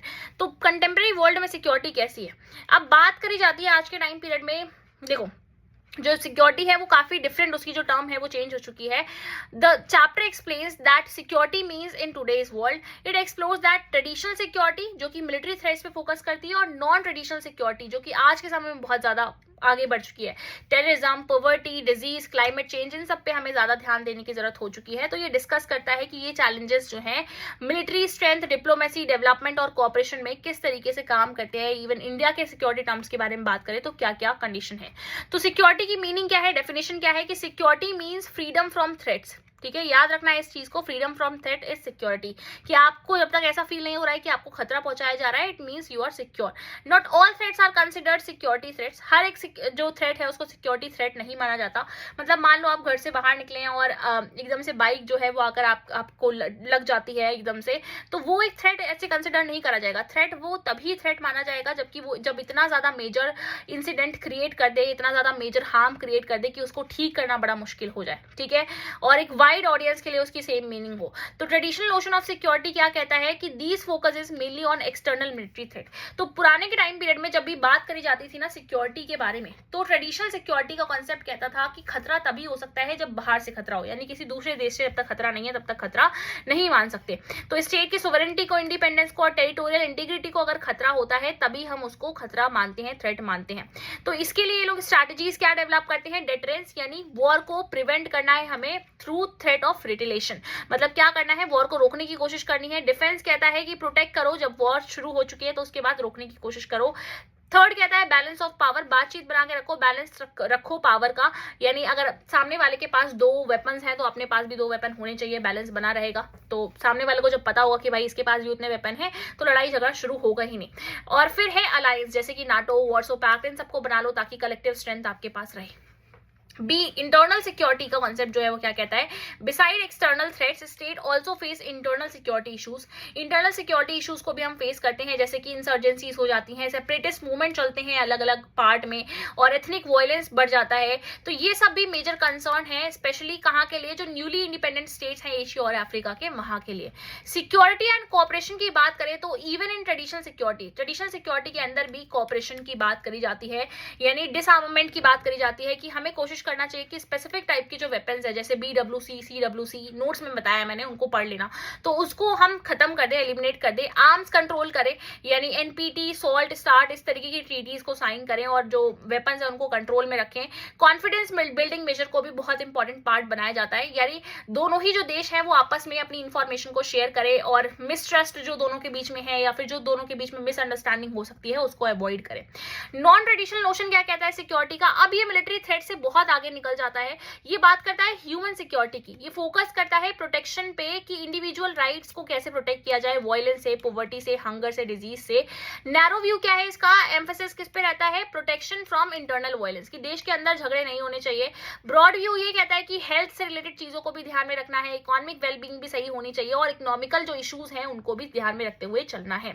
Global security का कॉन्सेप्ट ये कहता है कि जो टेररिज्म जैसी प्रॉब्लम है, क्लाइमेट चेंज जैसी प्रॉब्लम है, पेंडेमिक या फिर रिफ्यूजी क्राइसिस जो आ रहा है, ये सब क्या है? That need international cooperation. इन सब में इंटरनेशनल कोऑपरेशन की बहुत ज्यादा जरूरत है।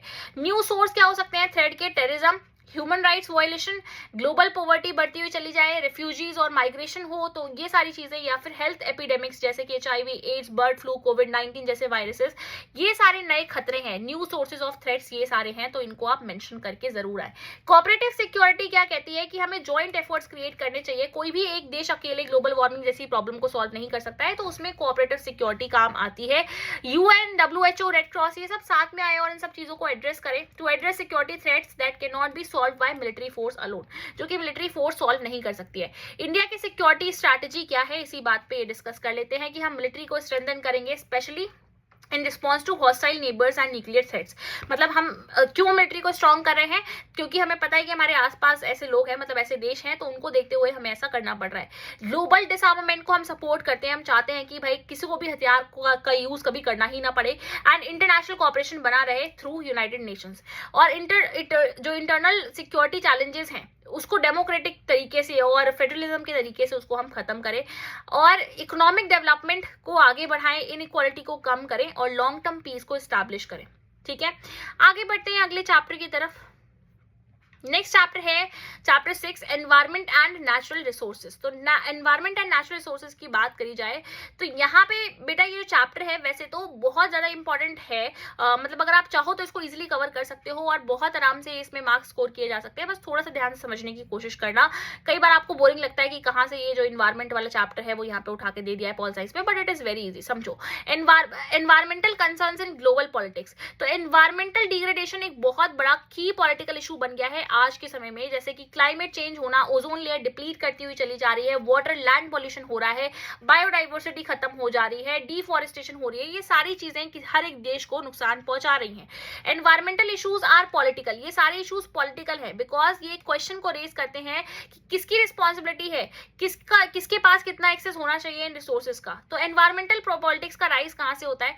1972 में ना क्लब ऑफ रोम ने एक रिपोर्ट जारी करी थी जिसमें बोला था कि लिमिट्स टू ग्रोथ नाम की बुक थी, जिसमें बोला था कि भाई कैसे कैसे ओजोन लेयर डिप्लीट हो रही है और इसका क्या क्या असर पड़ सकता है। 1987 में एक ब्रुटलैंड रिपोर्ट आती है और इसमें इंट्रोड्यूस करा जाता है किस चीज के आइडिया को, याद रखना सस्टेनेबल डेवलपमेंट का जो आइडिया था ना, जो आज के टाइम में हम हर जगह पढ़ते हैं, तो ये सस्टेनेबल डेवलपमेंट का आइडिया आया कहां से? ये आया था इस वाली रिपोर्ट से, ब्रुटलैंड रिपोर्ट से 1987 से। ठीक है, उसके बाद क्या होता है? 1992 में अर्थ समिट होती है रियो डी जेनेरियो में और यहाँ पे बोला जाता है कि ग्लोबल पॉलिटिकल स्टेज पे हमें एजेंडा 21 को इंप्लीमेंट करना होगा ताकि हम क्या करें, सस्टेनेबल डेवलपमेंट को आगे बढ़ाएं।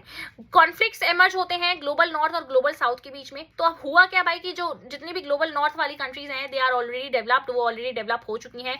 वहीं ग्लोबल साउथ वाली जितनी भी कंट्रीज हैं वो अभी उतने अच्छे से डेवलप नहीं हुई हैं, they are in developing process और अंडर डेवलप्ड। तो इसीलिए उनके ऊपर सारे सैंक्शंस लगाना इतना सही नहीं होगा, अदरवाइज वो डेवलप नहीं कर पाएंगी। ठीक है, ग्लोबल कॉमन्स और उनकी प्रोटेक्शन की बात करी जाए तो जैसे ओशियन हो गया, स्पेस हो गया, एटमॉस्फेयर हो गया, एंटार्क्टिका हो गया, ये सब ग्लोबल कॉमन का पार्ट है, किसी एक नेशन के अंदर नहीं आते हैं, तो इसकी रिस्पॉन्सिबिलिटी भी सबकी ही बनती है।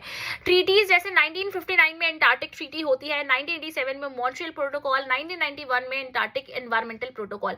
याद रखना इन सबकी डेट्स को क्रोनोलॉजिकल ऑर्डर में अरेंज करने को आता है इससे question. Aim to protect these commons, तो हमारा जो एम है कि हम इन सारी कॉमन्स को प्रोटेक्ट करें, इन सारी ट्रीटीज के जरिए किया गया है। अनइक्वल एक्सेस जो होता है ना रिसोर्सेज का और टेक्नोलॉजी का बाय रिच नेशंस, इससे ही कॉन्फ्लिक्ट शुरू होते हैं कि किसी के पास तो काफी ज्यादा रिसोर्सेज प्रेजेंट है और किसी देश के पास बिल्कुल भी रिसोर्सेज प्रेजेंट नहीं है। तो इन सारी बातों को ध्यान में रखते हुए, यानी वो कंट्रीज जो ऑलरेडी डेवलप कर गई और वो कंट्रीज जो अभी बेचारी डेवलप हो रही हैं, डेवलपिंग स्टेज के अंदर है, तो उनको ध्यान में रखते हुए, दोनों चीजों को ध्यान में रखते हुए कॉमन बट डिफरेंशिएटेड रिस्पॉन्सिबिलिटीज का कॉन्सेप्ट सामने लेकर आया गया। और ये बहुत इंपॉर्टेंट कॉन्सेप्ट है। इसमें बोला गया कि जो डेवलप्ड कंट्रीज है उन्होंने अभी तक ज्यादा हार्म पहुंचाया है, एनवायरमेंट को डैमेज करा है, उन्होंने इंडस्ट्रियलाइजेशन रैपिड तरीके से करी, तो उनकी ज्यादा रिस्पॉन्सिबिलिटी बनती है कि वो इन सारी चीजों का ध्यान रखें, एनवायरमेंट के बारे में ध्यान रखें। सीधी सी बात है, क्योंकि अगर इंडिया जैसी कंट्री है, जो बाकी डेवलपिंग कंट्रीज हैं, वो अगर अभी इसी बात का ध्यान रखने लग जाएंगी, एक एक चीज का ध्यान रखने लग जाएंगी कि एनवायरमेंट में जरा सा भी पॉल्यूशन नहीं होना चाहिए, तो जो उनकी ग्रोथ है वो और ज्यादा स्लो हो जाएगी। वैसे ही उनका डेवलपमेंट लेट शुरू हुआ। Principle accepted in Rio declaration 1992 के अंदर और UNFCCC में 1992 के अंदर इन प्रिंसिपल्स को एक्सेप्ट किया गया।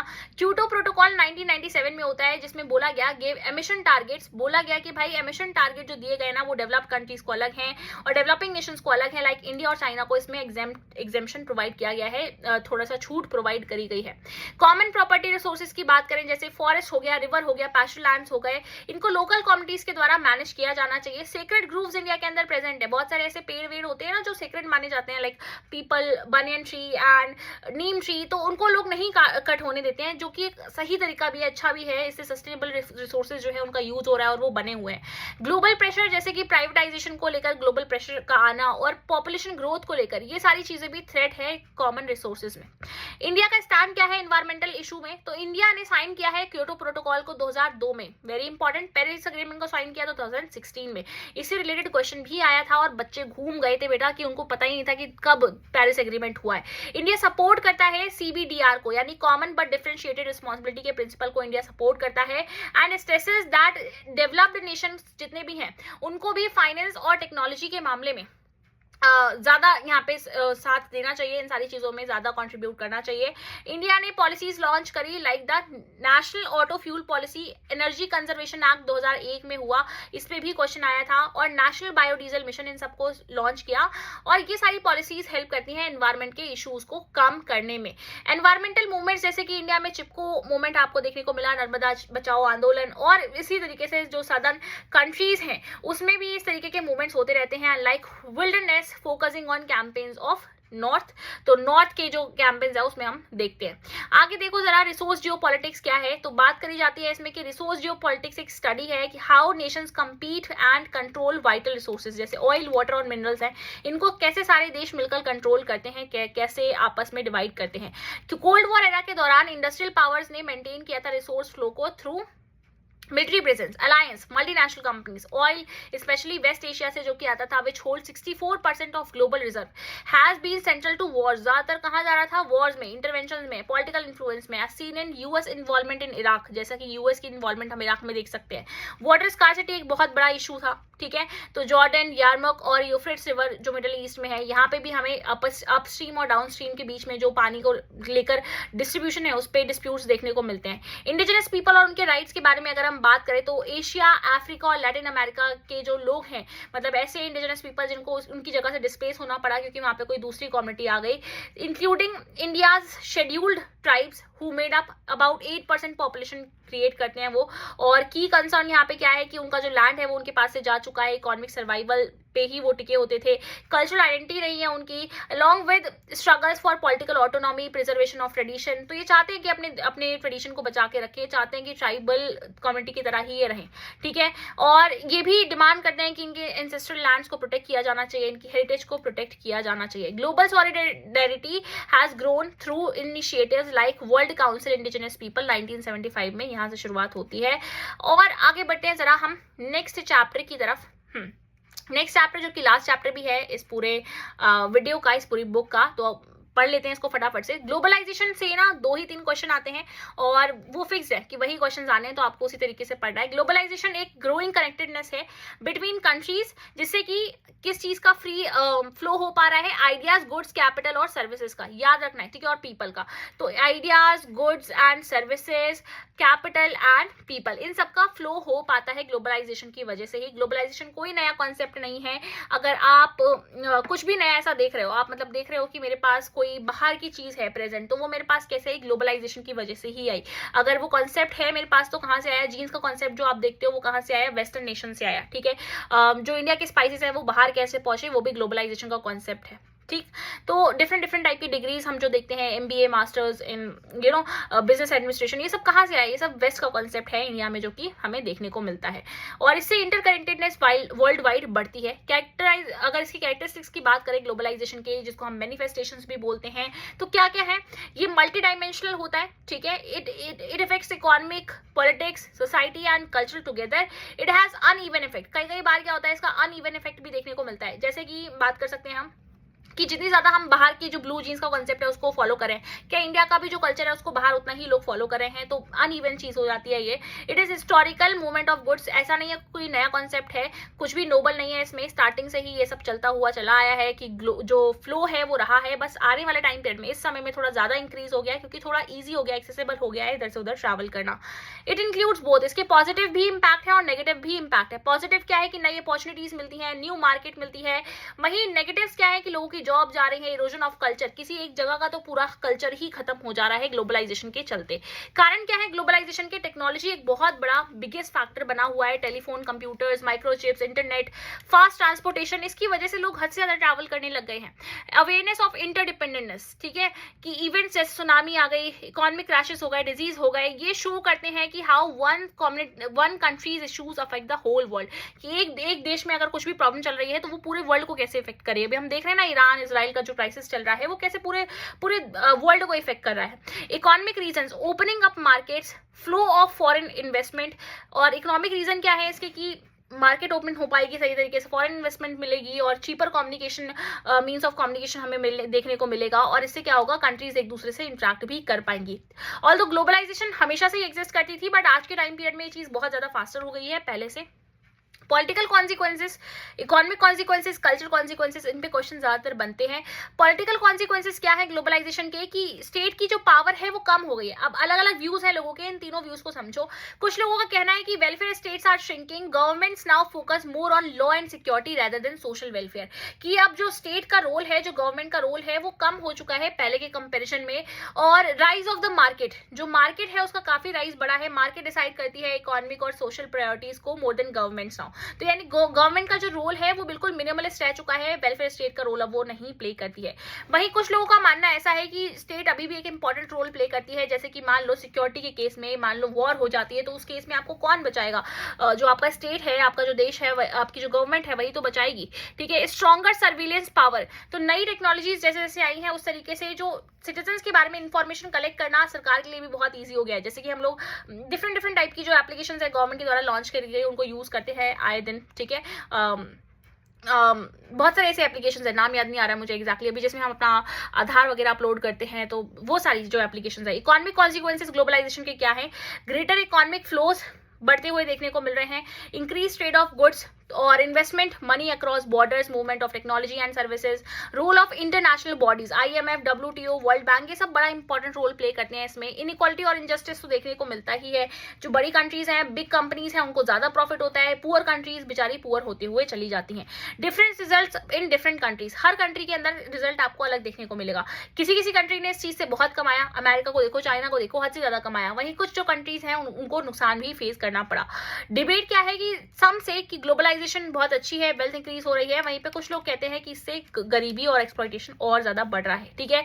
सोशल सेफ्टी नेट्स क्या है, इसके बारे में बताना जरा मुझे जरूर कमेंट सेक्शन के अंदर। कल्चरल कॉन्सिक्वेंसेस क्या है, कि कल्चरल होमोजेनाइजेशन बढ़ रहा है, fear that the world is becoming culturally uniform, specially ज्यादातर लोग किससे इन्फ्लुएंस है, वेस्टर्न अमेरिकन कल्चर से इन्फ्लुएंस है। और कल्चरल होमोजेनाइजेशन मैंने आपको बताया कि क्या है, मेनली अमेरिकन कल्चर से हम लोग इन्फ्लुएंस हो रहे हैं। सॉफ्ट पावर का इन्फ्लुएंस है एक तरीके से, हम अमेरिकन प्रोडक्ट्स को ज्यादा प्रेफर करते हैं, like burgers, like clothes, like cultural dominance, ठीक है। तो हम अमेरिकन जो चीजें हैं वो देखना ज्यादा पसंद करें। पॉजिटिव साइड्स क्या है, कि कल्चरल मिक्सिंग हो रही है, नए कॉम्बिनेशन बन रहे हैं, लाइक जीन्स विद कुर्ता, और वहीं पे कल्चरल हेट्रोजेनाइजेशन भी हो रहा है। ये क्या है कि globalisation sometimes strengthens local culture, यानी कई कई बार क्या होता है ग्लोबलाइजेशन से जो लोकल कल्चर है वो भी स्ट्रेंथन होते हैं, making them more distant not weaker. इससे वो थोड़ा सा और आगे बढ़ पाते हैं, आगे चीजों के बारे में सोच पाते हैं, वीकर नहीं होते हैं। ठीक है, तो कुछ केसेस में अच्छा भी है, कुछ केसेस में बुरा भी है। इंडिया और ग्लोबलाइजेशन की बात करें तो अर्लियर स्टार्टिंग से ही ग्लोबलाइजेशन चलता था, रॉ मटेरियल्स का सपोर्टर था, मतलब सप्लायर था इंडिया। और पोस्ट इंडिपेंडेंस में क्या होता है, इंडिया डिसाइड करता है कि वो अपनी जो इकोनॉमी है उसको आगे बढ़ाएगा, इंडस्ट्री सेटअप करेगा। 1991 में जो एलपीजी रिफॉर्म्स आते हैं उसके बाद due to economic crisis India open up to global market. उसके बाद फॉरेन इन्वेस्टमेंट आनी शुरू होती है और ट्रेड रिस्ट्रिक्शंस हम कम कर देते हैं।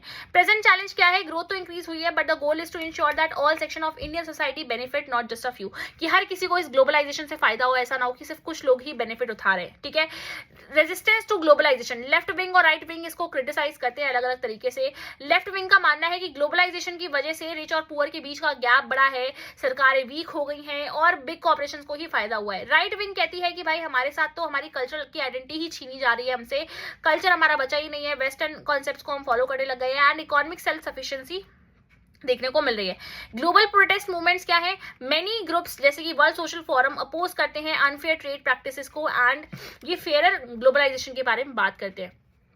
डिमांड फॉर फेयर ग्लोबलाइजेशन, तो प्रोटेस्टर्स चाहते हैं कि फेयर ग्लोबलाइजेशन हो, सिर्फ ऐसा ना हो कि जो आइडियाज हैं, कॉन्सेप्ट्स हैं वही ट्रैवल कर रहे हैं, जो लोग हैं उनको भी तो अपॉर्चुनिटी मिलनी चाहिए कि वो एक जगह से दूसरी जगह ट्रैवल करें। India resistance to globalisation, economic resistance, cultural resistance और ग्लोबल नेटवर्क में किस तरीके से रेजिस्टेंस करते हैं। इकोनॉमिक रेजिस्टेंस क्या है कि फार्मर, वर्कर और लेफ्ट पॉलिटिकल पार्टीज अपोज करती हैं, मल्टीनेशनल कॉर्पोरेशंस को वो नहीं चाहते हैं कि यहाँ पे ज्यादा आए।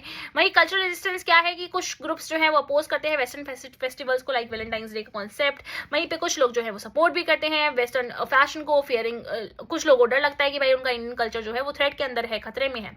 यूज ऑफ ग्लोबल नेटवर्क्स, तो इंडियन ग्रुप्स कनेक्ट करता है किस तरीके से, एक तरीके से इंडिया जो है वो कनेक्ट हो पा रहा है ग्लोबल पूरे मूवमेंट से and protest movements to voice concern about globalisation effects on local livelihood and tradition. But ये लोग इस बारे में भी आवाज उठाते हैं कि कैसे लोकल जो लाइवलीहुड एंड ट्रेडिशन है उनको खतरा पहुंच रहा है इससे। ठीक है, तो सारे तरीके के जितने भी हमने इसमें टॉपिक्स थे, मतलब जितने भी चैप्टर्स थे बुक 1 के, वो सारे के सारे 1 घंटे के अंदर मात्र मैंने कंप्लीट करा दिए। पूरे यूट्यूब पे चले जाना, इतना डिटेल में जाके किसी ने भी कवर नहीं किया होगा इतनी अच्छी तरीके से। अब सुनो मेरी बात सुनो, जो यहाँ तक टिका है ना, यहाँ तक जिसने पूरा वीडियो देखा है, तो मैं उसको बहुत अच्छी तरीके से यहाँ पे एक सरप्राइज देने वाली हूँ। देखो टेलीग्राम चैनल पे जाना, वहां पे फ्री नोट्स पड़े हुए हैं पूरे चैप्टर के, हैंड रिटन नोट्स है, डिजिटलाइज नोट्स हैं, आईपैड पे मैंने बनाए हुए हैं, बहुत सुंदर नोट्स है, ब्यूटीफुल नोट्स है। उनको एक बार देखोगे ना, 5-7 पेज के नोट्स हैं, एक बार देखोगे बहुत अच्छे सारी चीजें क्लियर हो जाएंगी। कुछ नहीं क्लियर होता है, टेलीग्राम के मेरे अकाउंट की लिंक भी डिस्क्रिप्शन में प्रोवाइड कर रखी है, जाओ और जाकर मैसेज करके पूछ लेना। और अगर आपको नेक्स्ट वीडियो चाहिए कि मैं बुक 2 पे वीडियो लेकर आऊँ, तो वो आपके ऊपर डिपेंड करता है, आप जितनी जल्दी कमेंट करोगे मैं नेक्स्ट वीडियो लेकर आ जाऊंगी। वीडियो अच्छा लगा है तो लाइक शेयर सब्सक्राइब जरूर कर देना, चैनल को सब्सक्राइब करो ताकि मैं नेक्स्ट वीडियो जल्दी से लेकर आऊं। Bye bye, have a nice day, मिलते हैं नेक्स्ट वीडियो के अंदर।